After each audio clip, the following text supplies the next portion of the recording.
শ্ৰদ্ধেয় ৰাইজ,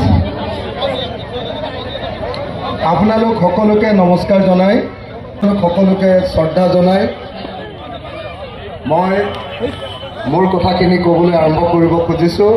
কংগ্ৰেছ দল আৰু ৰাইজৰ দলৰ সদস্যসকল, মই সকলোকে সন্মান জনাই, শ্ৰদ্ধা জনাই খুব চমুকে আপোনালোকৰ সন্মুখত কেইটামান কথা ক'ব খুজিছোঁ। আগতে মই নগাঁৱত আছিলোঁ।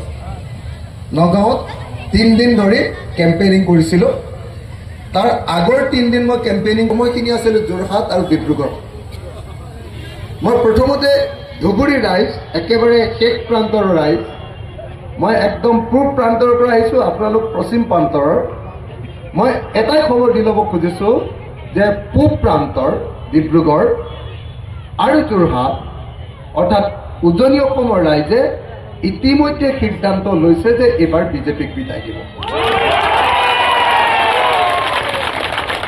মই আপোনালোকক দৃঢ়তাৰে সৈতে কৈছোঁ, মই নিজে কেম্পেইনিঙত আছিলোঁ, মই কেম্পেইনিঙৰ নেতৃত্ব লৈছিলোঁ আৰু সেই অভিজ্ঞতাৰ পৰা মই আপোনালোকক দৃঢ়তাৰে কৈছোঁ যে উজনি অসমৰ খিলঞ্জীয়া অসমীয়া ৰাইজ বুলি বিজেপিয়ে যাক কৈ থাকে, খিলঞ্জীয়া অসমীয়া ৰাইজ, খিলঞ্জীয়া অসমীয়া ৰাইজে এইবাৰ বিজেপিক সঁচাকৈ বিদায় দি দিছে আৰু যোৰহাটত গৌৰৱ গগৈ আৰু ডিব্ৰুগড়ত লুৰিণজ্যোতি গগৈ জিকোৱাৰ সিদ্ধান্ত গ্ৰহণ।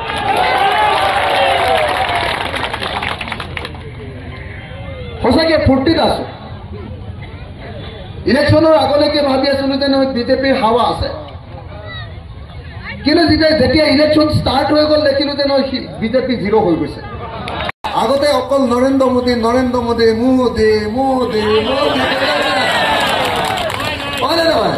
এতিয়া মোদী চুৰি নাই, বুজিছে নহয়? এতিয়া মোদী চুৰি নাই। এতিয়া গোটেই দেশতে এটাই কথা বাজি আছে যে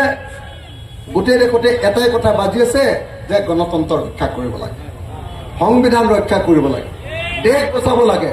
আৰু মোদী আৰু বিজেপি আৰু RSSৰ পৰা ভাৰতবৰ্ষখন বচোৱাটোৱে এই মুহূৰ্তত আটাইতকৈ ডাঙৰ কথা। শ্ৰদ্ধেয় ৰাইজ, আপোনালোকে নিশ্চয় এই কথা জানে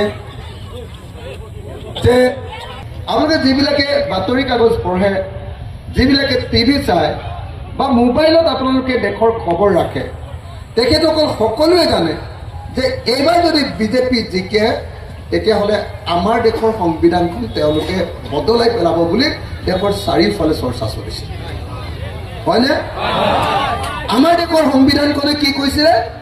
আমাৰ দেশৰ সংবিধানখনে জাতি, ধৰ্ম, বৰ্ণ, ভাষা নিৰ্বিশেষে সকলোকে সমান মৰ্যাদা আৰু সমান স্বাধীনতা প্ৰদান কৰিছে, হয়নে? আমাৰ দেশৰ সংবিধানখনক সেইকাৰণে গণতান্ত্ৰিক বুলি কোৱা হয়।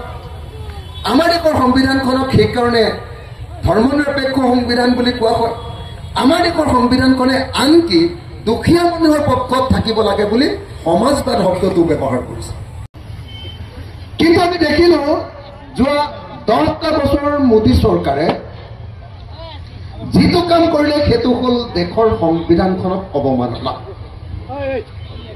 পদে পদে কৰি দেশৰ সংবিধানৰ প্ৰত্যেকটো আদৰ্শক অপমান কৰি, দেশৰ সংবিধানৰ প্ৰত্যেকটো আদৰ্শক তেওঁলোকে অৱমাননা কৰি আমাৰ দেশখনত কি কৰিছিলে? এই সময়খিনিত গণতান্ত্ৰিক ব্যৱস্থাৰ পৰিৱৰ্তে এটা স্বেচ্ছাচাৰী, এটা ফেচিবাদী, কাৰো কথা নুশুনা আৰু কোনো মানুহে প্ৰতিবাদ কৰিব নোৱাৰা বাক স্বাধীনতা হৰণ কৰি দিয়া এটা নতুন পৰিৱেশ, অগণতান্ত্ৰিক, স্বৈৰতান্ত্ৰিক, ফেচিবাদী পৰিৱেশ এটা আনিছে।